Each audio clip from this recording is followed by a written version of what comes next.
आप सबको जोहार और नमस्कार। मैं हूं आदित्य और आप देख रहे हैं न्यूज़ झारखंड की। यहाँ मिलती है झारखंड की ताज़ा खबरें और गहरे विश्लेषण। हम लाते हैं वो खबरें जो है महत्वपूर्ण, वो मुद्दे जो हैं चर्चा के काबिल। तो वक्त हो चला है आज शाम की झारखंड की 25 मुख्य खबरों को जानने का और उनसे अपडेट होने का। और इसके साथ अगर आप चैनल पर नए हैं तो कृपया सब्सक्राइब कर बेल आइकन प्रेस कर दें ताकि आप तक झारखंड की हर एक महत्वपूर्ण अपडेट पहुँचती रहे। तो चलिए शुरुआत करते हैं आज की पहली मुख्य खबर से। नामकुम में मैया सम्मान योजना का राज्य स्तरीय आयोजन कल। 56 लाख महिलाओं को मिलेगा लाभ। नामकुम के नामकुम स्थित आर्मी ग्राउंड में कल मैया सम्मान योजना का राज्य स्तरीय कार्यक्रम आयोजित होगा, जिसमें मुख्यमंत्री हेमंत सोरेन 56 लाख से अधिक महिलाओं के खाते में 5-5 हजार रुपये ट्रांसफर करेंगे। राज्य भर से 3 से 4 लाख महिलाओं के शामिल होने की संभावना है, जिसके लिए व्यापक तैयारियां की गई हैं। सुरक्षा के लिए 5,000 जवान तैनात रहेंगे और ट्रैफिक रूट में बदलाव किया गया है। कार्यक्रम महिलाओं के आर्थिक सशक्तिकरण और सम्मान को समर्पित है। आदिवासी क्षेत्रों में 1255 किलोमीटर सड़क निर्माण का लक्ष्य। राज्य सरकार ने प्रधानमंत्री जनमन योजना के तहत 1255 किलोमीटर ग्रामीण सड़कों के निर्माण का प्रस्ताव केंद्र सरकार को भेजा है। इस योजना का उद्देश्य आदिम जनजातियों के 100 से अधिक बसावटों को सड़क संपर्क प्रदान कराना है। वित्तीय वर्ष 2023-24 में 126 किलोमीटर सड़क और एक पुल की स्वीकृति पहले ही मिल चुकी है। 2024-25 के लिए 1255 किलोमीटर सड़क निर्माण की योजना बनाई गई है। इन ग्रामीण सड़कों से आवागमन में सुधार होगा और प्रधानमंत्री ग्राम सड़क योजना के तहत यात्री बस सेवाएं भी शुरू की जाएगी। योजना की मंजूरी मार्च तक मिलने की संभावना है। रांची में 12 से 26 जनवरी तक हॉकी इंडिया लीग, देश विदेश के खिलाड़ी दिखाएंगे जलवा। राजधानी रांची के मरांग घूमके जयपाल सिंह मुंडा अंतर्राष्ट्रीय हॉकी स्टेडियम मोराबादी में 12 से 26 जनवरी तक हॉकी इंडिया लीग का आयोजन होगा। पहली बार महिला वर्ग और 2017 के बाद पुरुष वर्ग के लिए लीग फिर से आयोजित हो रही है। महिला वर्ग में 4 और पुरुष वर्ग में 8 टीमें भाग लेंगी। झारखंड की बेटी सलीमा टेटे, निकी प्रधान और हरमनप्रीत सिंह सहित विश्व के शीर्ष हॉकी खिलाड़ी मैदान में उतरेंगे। मैच रोज शाम 6 बजे से होगा और दर्शकों के लिए निःशुल्क प्रवेश होगा। खूंटी सिमडेगा मुख्य पथ पर बस कार की भीषण टक्कर, 12 से अधिक घायल। खूंटी सिमडेगा मुख्य पथ पर डोडमा स्थित चंद्रपुर मोड़ के पास यात्रियों से भरी बस और कार की टक्कर से बड़ा हादसा हुआ। टक्कर में कार के परखच्चे उड़ गए जबकि बस सड़क पर पलट गई। घटना में 12 से अधिक लोग घायल हुए हैं, जिनमें से कई की स्थिति गंभीर है। घायलों को तोरबा रेफरल अस्पताल और सदर अस्पताल खूंटी में भर्ती कराया गया है। हादसे में एक व्यक्ति का हाथ कट गया। विधायक सुदीप गुड़िया और पुलिस अधिकारियों ने मिलकर मौके पर पहुंचकर राहत कार्यों का निरीक्षण किया। कोडरमा में ठंड और धान खरीद से जूझते लोग, प्रशासन से मदद की गुहार। कोडरमा में ठंड गरीबों के लिए बड़ी परेशानी बन गई है। प्रखंड प्रशासन की ओर से अलाव की कोई व्यवस्था न होने के कारण मजदूर और गरीब लोग ठिठुरने को मजबूर हैं। लोग प्लास्टिक और कचरा जलाकर ठंड से बचने की कोशिश कर रहे हैं। स्थानीय निवासियों ने प्रशासन से जल्द ही अलाव की व्यवस्था की मांग की है। इसी बीच कोडरमा जिले में धान की खरीदारी की प्रक्रिया भी धीमी है। अब तक 28 पैक्सों के माध्यम से 531 किसान से 24,000 क्विंटल धान खरीदा गया है। हालांकि किसानों की खरीदी गई धान की 50% राशि का भुगतान समय पर नहीं मिल रहा है। केवल 106 किसानों को ही भुगतान किया गया है, जिससे किसान बिचौलियों को औने पौने दाम पर धान बेचने को मजबूर हैं। पैक्स संचालकों ने भी 3 साल से कमीशन न मिलने की शिकायत की है। जिला प्रशासन ने आवंटन में देरी को जिम्मेदार बताया है। जामताड़ा में सड़क सुरक्षा जागरूकता रैली, उपायुक्त ने की नियम पालन की अपील। जामताड़ा में स्कूली बच्चों ने साइबर थाना से बस स्टैंड तक सड़क सुरक्षा जागरूकता रैली निकाली। उपायुक्त कुमुद सहाय ने राष्ट्रीय सड़क सुरक्षा माह के अवसर पर रैली को हरी झंडी दिखाते हुए सड़क दुर्घटनाओं को रोकने और यातायात नियमों के पालन पर जोर दिया। उन्होंने हेलमेट पहनने, सीट बेल्ट पहनने, नशा न करने और रैश ड्राइविंग से बचने की अपील की। जिला परिवहन पदाधिकारी मनोज कुमार ने बताया कि पूरे जनवरी माह सड़क सुरक्षा पर विशेष अभियान चलेगा, जिसमें नियम तोड़ने वालों पर कार्रवाई की जाएगी। इस दौरान परिवहन और पुलिस विभाग की संयुक्त टीम तेज गति, गलत दिशा में गाड़ी चलाना और सुरक्षा उपकरणों का उपयोग नहीं करने वालों पर नजर रखी जाएगी। कार्यक्रम में कई अधिकारी और सड़क सुरक्षा कर्मियों की उपस्थिति रहेगी। कर्मा कला डैम के पास पार्क निर्माण कार्य ठप, ठेकेदार पर कार्रवाई की मांग। नगर पंचायत क्षेत्र के वार्ड 15 में कर्मा कला डैम के पास बनने वाले पार्क का निर्माण कार्य ठेकेदार की लापरवाही के चलते 5 महीने बाद भी शुरू नहीं हो सका। 85.89 लाख की योजना के लिए 6 सितंबर 2024 को वक्र ऑर्डर जारी किया गया था, जिसे 3 महीने में पूरा होना था। नगर पंचायत ने ठेकेदार से 3 दिसंबर 2024 को स्पष्टीकरण मांगा, लेकिन कोई जवाब नहीं मिला। अब विभागीय कार्रवाई की तैयारी है। प्रमुख उर्मिला देवी और उप प्रमुख संतोष यादव ने उपायुक्त से ठेकेदार पर कार्रवाई की मांग की है। राज्य के पुराने प्रखंड कार्यालय भवनों का उपयोग जन सुविधाओं के लिए होगा। राज्य के 260 से अधिक प्रखंड कार्यालय के पुराने और अनुपयोगी भवनों को आम जनता के लिए उपयोगी बनाने की योजना पर विचार हो रहा है। ग्रामीण विकास विभाग ने इन भवनों को चिन्हित करने का और उनमें शौचालय, पेयजल और बैठने की सुविधा जैसे व्यवस्थाओं को सुनिश्चित करने का निर्देश दिया है। प्रखंड कार्यालयों में रोजाना आने वाले सैकड़ों लोग, विशेषकर महिलाओं को बेहतर सुविधाएं उपलब्ध कराने का लक्ष्य है। सभी प्रखंड विकास पदाधिकारियों से जल्द प्रस्ताव मांगा गया है ताकि योजना की स्वीकृति दी जा सके। गढ़वा जिले में ठंड का कहर, कंबल वितरण और मौसम का प्रभाव। गढ़वा जिले में कड़ाके की ठंड ने लोगों की मुश्किलें बढ़ा दी हैं, जहां तापमान 6.3 डिग्री सेल्सियस तक गिर गया है। इस स्थिति को देखते हुए 36,901 कंबल वितरण के लिए भेजे गए हैं, जो अब विभिन्न प्रखंडों में गरीबों और जरूरतमंदों में बांटे जा रहे हैं। कंबल वितरण सदर, मेराल और रंका जैसे कई प्रखंडों में किया जा रहा है। इसके अलावा जिले में घना कोहरा छाया हुआ है, जिससे दृश्यता 40 मीटर तक घट गई है और वाहन चालकों को परेशानी हो रही है। मौसम वैज्ञानिकों के अनुसार कश्मीर और हिमाचल प्रदेश में हो रही बर्फबारी के कारण अगले सप्ताह ठंड और बढ़ने की संभावना है, साथ ही हल्की वर्षा भी हो सकती है। नावाडीह में बालिका आवासीय विद्यालय का उद्घाटन रुका, शिक्षा विभाग पर उठे सवाल। केतार प्रखंड के नावाडीह गांव में झारखंड बालिका आवासीय विद्यालय का निर्माण विभाग द्वारा 5 करोड़ रुपए की लागत से किया गया था, जिसका उद्घाटन 1 साल से लंबित है। इस विद्यालय का निर्माण कार्य 2023 में पूरा होने के बाद विभाग को सौंप दिया गया था, लेकिन शिक्षा विभाग की लापरवाही के कारण पठन पाठन की शुरुआत नहीं हो पाई है। परिणाम स्वरूप प्रखंड के सुंदरवर्ती क्षेत्र के 250 बालिकाओं को 25-30 किलोमीटर दूर भवनाथपुर स्थित विद्यालय में पढ़ाई के लिए मजबूर होना पड़ रहा है। विद्यालय में सभी सुविधाएं उपलब्ध हैं, जैसे हॉस्टल, पठन पाठन के कमरे, स्वास्थ्य जांच के लिए उप स्वास्थ्य केंद्र और सुरक्षा के लिए थाना, लेकिन प्रशासनिक नाकारगी के कारण इसका संचालन शुरू नहीं हो पाया है। मेगा विधिक सशक्तिकरण शिविर की बैठक। 25 जनवरी को नगर भवन में आयोजित होने वाले मेगा विधिक सशक्तिकरण शिविर के सफल आयोजन के लिए शनिवार को पीदेजी प्रकोष्ठ में बैठक हुई। बैठक की अध्यक्षता प्रधान जिला जज राजीव कुमार सिन्हा ने की, जिसमें अधिकारियों ने कार्यक्रम के सफल आयोजन पर चर्चा की। झारखंड उच्च न्यायालय के न्यायमूर्ति अनुभा रावत चौधरी मुख्य अतिथि होंगे। सभी विभागों से शिविर में स्टॉल लगाने और लोगों को सरकार की योजनाओं से अवगत कराने की अपील की गई। उपायुक्त अजय कुमार सिंह ने कार्य योजना तैयार करने की बात की, जबकि पुलिस विभाग ने भी सहयोग देने का आश्वासन दिया। उपायुक्त ने कोलेबिरा प्रखंड का निरीक्षण किया। उपायुक्त अजय कुमार सिंह ने कोलेबिरा प्रखंड का निरीक्षण किया और पंचायत भवन में अधिकारियों के साथ योजनाओं की समीक्षा की। उन्होंने मनरेगा के अंतर्गत मानव दिवस सृजन की प्रगति पर चिंता जताई और लेबर कार्य को बढ़ाने का निर्देश दिया। साथ ही प्रधानमंत्री आवास योजना की लंबित कार्यों की प्रगति की समीक्षा की और आवास कार्य समय पर पूरा कराने का आदेश दिया। उन्होंने बागवानी योजना के निरीक्षण के दौरान लेखन कार्य की कमी पाई और रोजगार सेवक को कार्रवाई की निर्देश दी। इस निरीक्षण में उप विकास आयुक्त संदीप कुमार दोरेपुरी, प्रखंड विकास पदाधिकारी वीरेंद्र किंडो और अन्य अधिकारी मौजूद थे।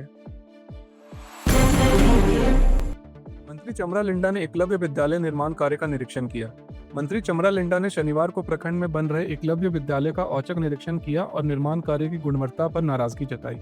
उन्होंने कार्यस्थल पर उपस्थित अधिकारियों और संवेदक के प्रतिनिधि को फटकार लगाते हुए कहा कि निर्माण में कोताही बर्दाश्त नहीं की जाएगी। मंत्री ने निर्माण सामग्री की जांच कर सुधार लाने का निर्देश दिया और कार्य समय पर पूरा करने की ताकीद दी। इस निरीक्षण में ITDA डायरेक्टर रीना हांसदा, जिला कल्याण पदाधिकारी राजीव रंजन और मुखिया सुशील भी उपस्थित थे।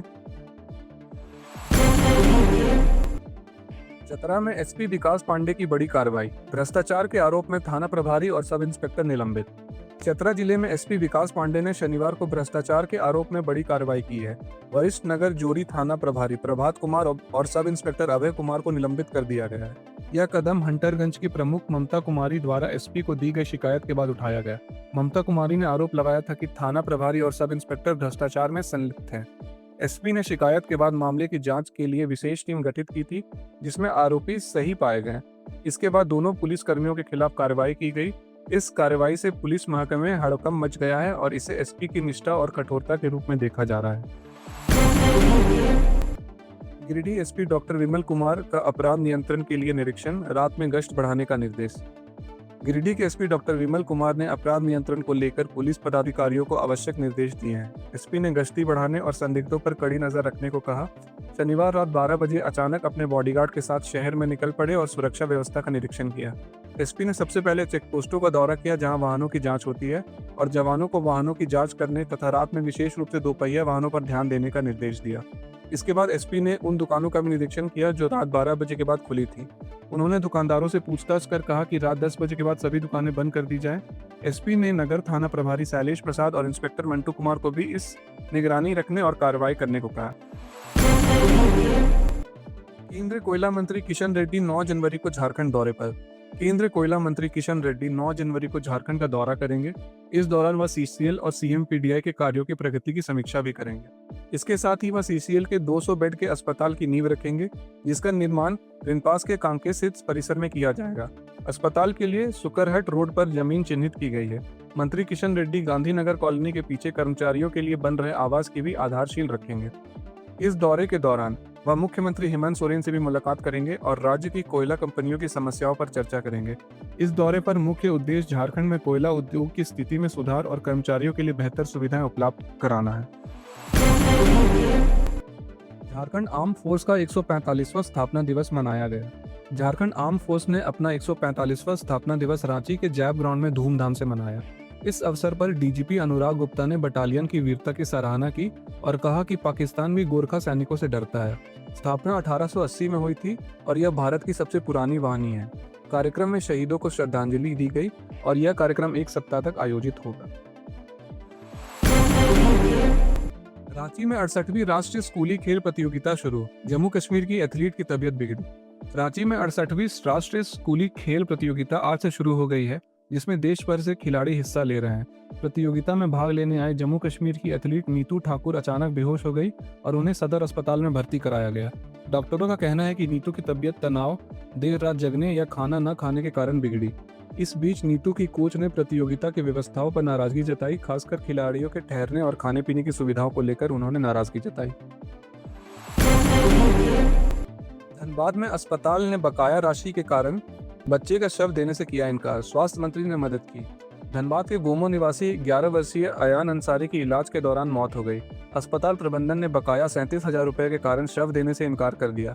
हालांकि स्वास्थ्य मंत्री इरफान अंसारी ने हस्तक्षेप किया है और कहा है कि अस्पताल प्रबंधन से बात कर बकाया को माफ करवाएंगे।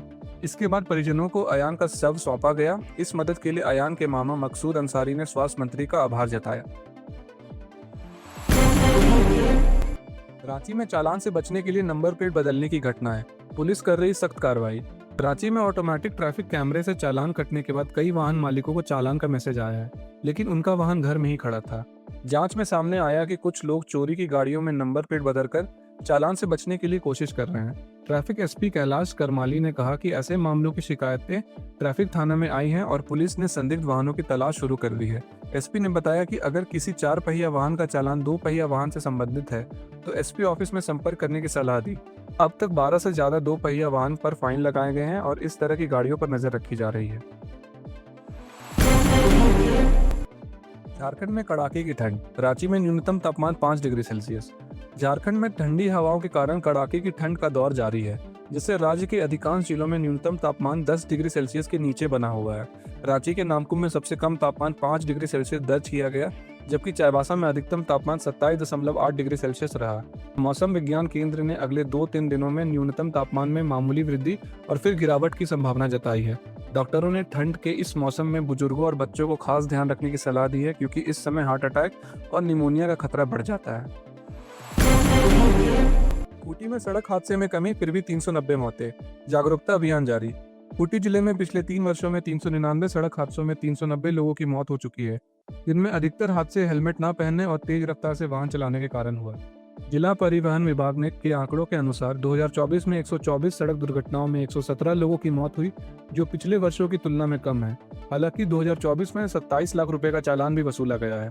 प्रशासन ने दुर्घटनाओं में कमी लाने के लिए जन जागरूकता और वाहन चेकिंग अभियान चलाए हैं। डीटीओ मारुति मिंज ने बताया कि दुर्घटनाओं में कमी तभी संभव है जब लोग पूरी तरह से सड़क सुरक्षा के प्रति जागरूक रहें। दिव्यांग श्रेया का हौसला। राष्ट्रीय पैरा तीरंदाजी चैंपियनशिप में झारखंड का प्रतिनिधित्व। कोडरमा की श्रेया कुमारी, जो बचपन में पोलियो के कारण एक पैर से दिव्यांग हो गई थी, ने अपनी कड़ी मेहनत और मजबूत इरादों से राष्ट्रीय पैरा तीरंदाजी चैंपियनशिप के लिए झारखंड का प्रतिनिधित्व करने का गौरव हासिल किया है।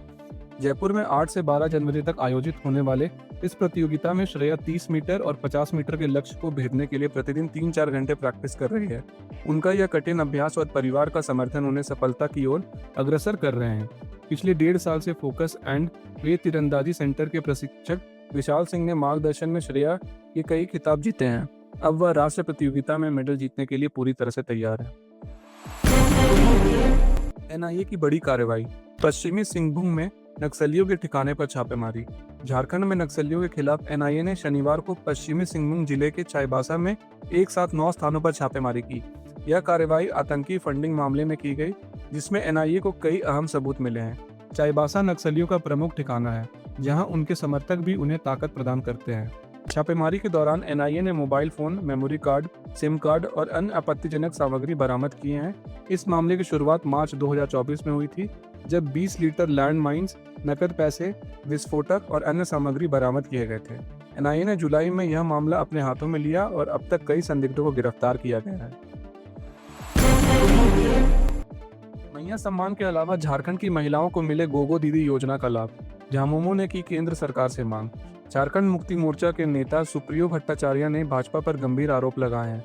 उन्होंने कहा कि भाजपा ने विधानसभा चुनाव 2024 से पहले गोगो दीदी योजना के तहत हर महीने 2100 रुपए देने का वादा किया था और इसके लिए राज्य भर में भाजपा कार्यकर्ताओं ने जनता से पैसे भी वसूले थे।